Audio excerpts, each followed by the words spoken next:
Hello everyone, welcome to our channel knowledge of philosophy. তোমাদের জন্য আরেকটি নতুন ভিডিও নিয়ে আমরা চলে এসেছি। আমাদের চ্যানেলের নতুন নতুন আপডেট পেতে হলে অবশ্যই চ্যানেলটিকে লাইক, শেয়ার অ্যান্ড সাবস্ক্রাইব করে ফেলো, এবং যদি অবশ্যই ভিডিওগুলো ভালো লেগে থাকে লাইক, শেয়ার অ্যান্ড সাবস্ক্রাইবটা করে ফেলো। আজকে আমাদের আলোচনার বিষয় হলো অমাধ্যম অনুমান। এই অমাধ্যম অনুমান আলোচনা করার আগে আমরা জানব অনুমান কি বা অনুমান কাকে বলে।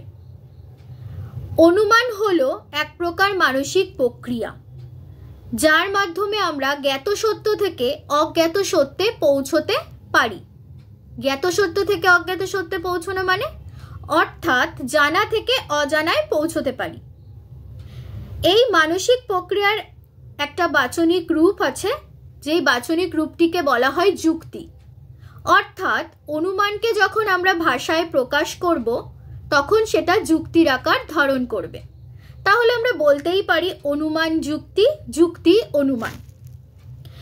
এই অনুমানকে আবার দু ভাগে ভাগ করা হয়, একটা আরোহ অনুমান আর একটা অবরোহ অনুমান। আবার অবরোহ অনুমানকে দু ভাগে ভাগ করা হয়, কি কি? মাধ্যম অনুমান আর অমাধ্যম অনুমান। এবার আমরা জানব এই মাধ্যম অনুমান আর অমাধ্যম অনুমান কাকে বলে বা এর মধ্যে পার্থক্যটাই বা কি।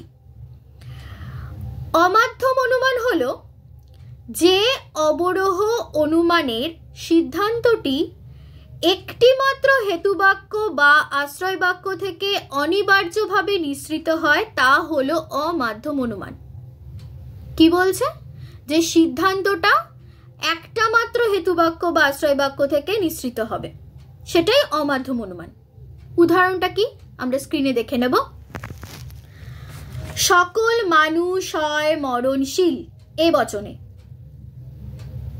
অতএব সিদ্ধান্তটা কি? কোনো কোনো মরণশীল প্রাণী হয় মানুষ, আই বচন। তাহলে এক্ষেত্রে আমরা কি দেখছি?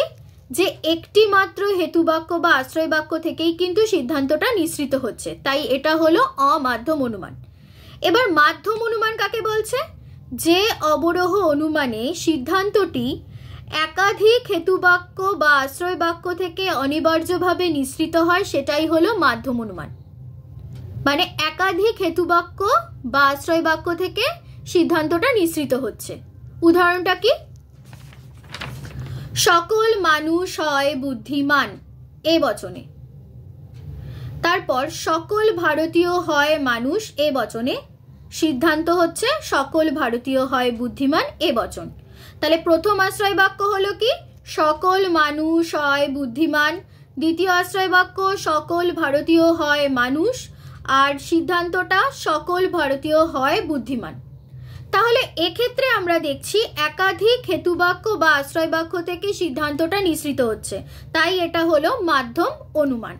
এবার আমরা জানব যে অমাধ্যম অনুমান কয় প্রকার। অমাধ্যম অনুমান 9 প্রকার। কি কি? আবর্তন, বিবর্তন, সমবিবর্তন, অন্তরাবর্তন, বিরোধা অনুমান, সম্বন্ধ পরিবর্তন, গুঞ্জক অনুমান, নিশ্চয়তা ঘটিত অনুমান আর জটিল ধারণাযোগ অনুমান। তাহলে অমাধ্যম অনুমান কয় প্রকার? 9 প্রকার। এবার আমরা এই অমাধ্যম অনুমান, এই 9 প্রকার অমাধ্যম অনুমান থেকে আবর্তন আর বিবর্তনের সূত্রগুলো আলোচনা করব। আবর্তনের সূত্রগুলো কি তোমরা স্ক্রিনে দেখে নাও। অমাধ্যম অনুমানের আকার রূপে আবর্তন, আবর্তনীয় আর আবর্তিত।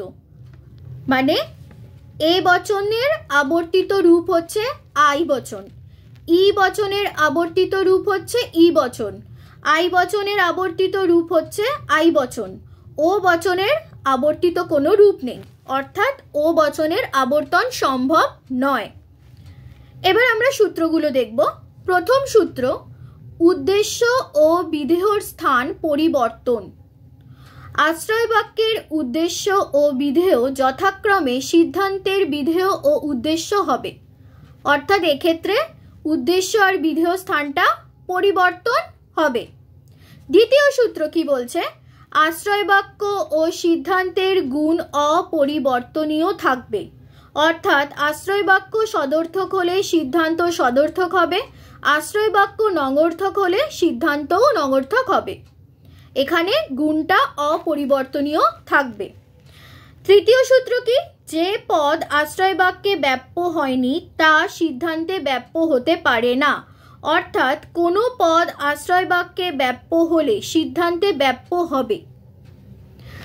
আবর্তনের এই নিয়মগুলো যদি লঙ্ঘন করা হয় তাহলে এটি অবৈধ প্রমাণিত হবে, আর যদি নিয়মগুলো ঠিকঠাক মানা হয় তাহলে সেটা বৈধ প্রমাণিত হবে।